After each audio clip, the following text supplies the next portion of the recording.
So guys, I'm going to analyze a couple rounds I had here today with two really tough brown belts. First one's against Taylor Watson. I'm just going to try to share my strategies I had while approaching this round. So Taylor's got a very good guard, so I'm trying to step around it while he's playing seated, but he eventually pulls into a very good waiter guard, of which I'm trying my best to balance and extract my leg.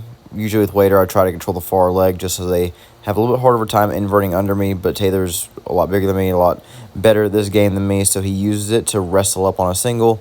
And as he's wrestling up, I decide to just try to run away as fast as I possibly can because it's a big old boy to be having on top of you. And, we're just having fun, and I wanted to not play bottom. I say that, but then I immediately pull guard right about here. And when I'm playing guard here recently, I'm looking to try to get close guard. And one thing you'll see what Taylor is doing is keeping a very good distance where I can't make grips with my hands, so I'm forced to play on my back. Generally, when I'm playing on my back, I try to turn off my legs, which is something I learned from Mikey Musumeci. I heard him say it in an interview one time, and one thing I've noticed when he's playing guard, he's always moving his legs. My legs are never staying stagnant. They're always moving, but they're never really tense. So I'm constantly trying to hook him, grab his leg with my foot to try to pull into my own grip, but eventually I can try to make grips with my hands. He's still circling on the outside, and I keep my feet moving just as much as he's moving. That way, I don't get caught at a bad angle. And that's one of the main things I do when I'm playing guard here, is I'm just using my legs to fend off and retain until I can eventually hook him into some form of guard here, which I eventually end up getting single leg X. I decided to go into a reap with a far hip Ashi. You'll see Nicky Ryan do this against Cody Steele in the most recent trials match, or trials round. That's where I got it from. Now we're going with Nate Guy, playing bottom again. Nate Guy does a really good job of denying leg entanglements and keeping a solid base.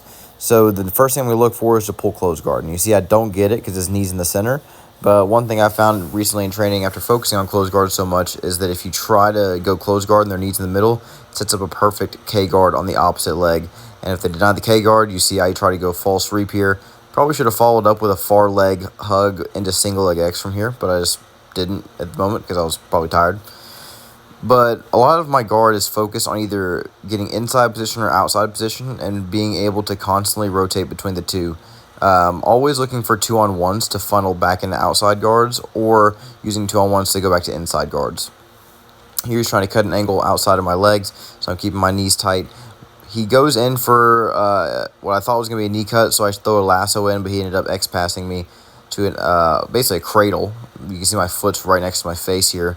And I enter into one of my late-stage guards, which is almost like a sit-up guard, but also almost like a deep half guard. It's basically where I hug the leg. The main reason I do this is to prevent my back from being flattened onto the mat with a topside underhook, and use this to wrestle up to create an angle and come on top, or to enter back into guard. I'm using my knee to bump him forward to try to get rid of this near side underhook because that's what's stopping me from getting up right now. And it's just constantly pushing that knee up to try to get him off balance and create a post. After this, I believe what I did is I wrestled up, and the wrestle up failed like most of mine do, and I ended up pulling back into my guard. Again, funneling from outside guards like De La Hiva and into inside guards like Waiter. I'm really trying to develop that, and also trying to develop, wrestle ups from Waiter and X guard, but I'm still not very confident in those. Here you'll see that I get put in headquarters, and a very good off balance I like to do from here is an arm drag. That gets them posting, gets them stepping, and it makes it easy to enter into legs. As you see here, I try to go into an inversion to cross Ashi, but Nate does an excellent job of, again, putting me in my kryptonite, which is chest half guard. I do have an underhook, so I'm going to use this to bump him forward to get him to post his hands so I can start to get underneath him and cut an angle around the corner. That way I can either wrestle up or go to turtle. So that was my round with Nate. I believe the next round is going to be with Big Taylor again. So we're going to go ahead and get into that. Again, trying to cut an angle. I've been working on under the legs passing. Taylor's got excellent retention, and he's usually not used to me doing this style of passing. I figured it would catch him off guard. When I'm in this passing style, what I usually try to do is keep my head on the inside of the leg and put weight into their far shoulder.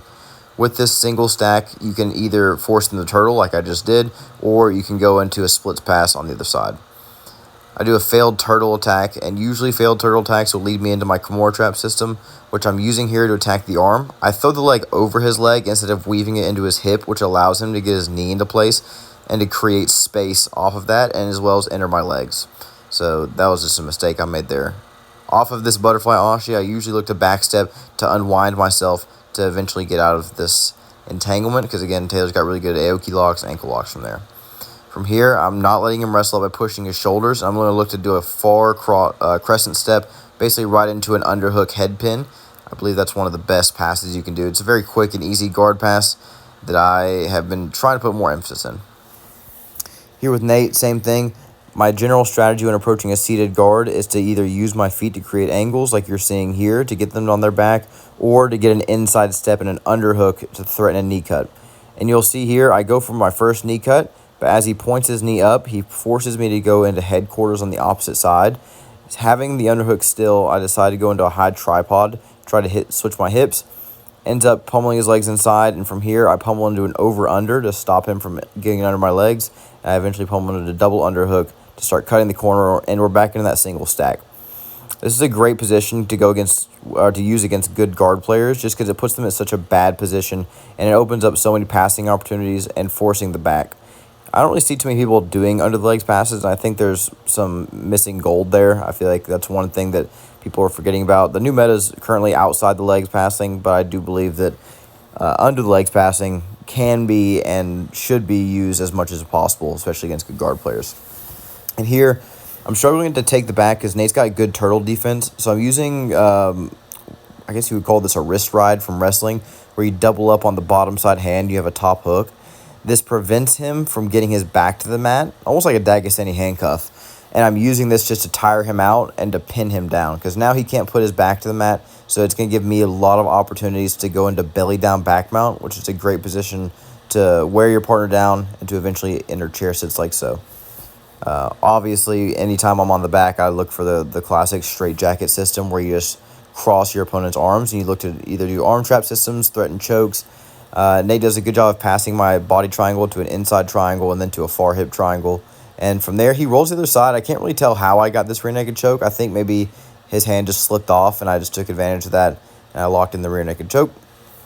So that was a very long-winded and fast explanation of what I'm thinking about in rolling, what my strategies are, what my techniques I've been using recently. So hopefully you guys enjoyed.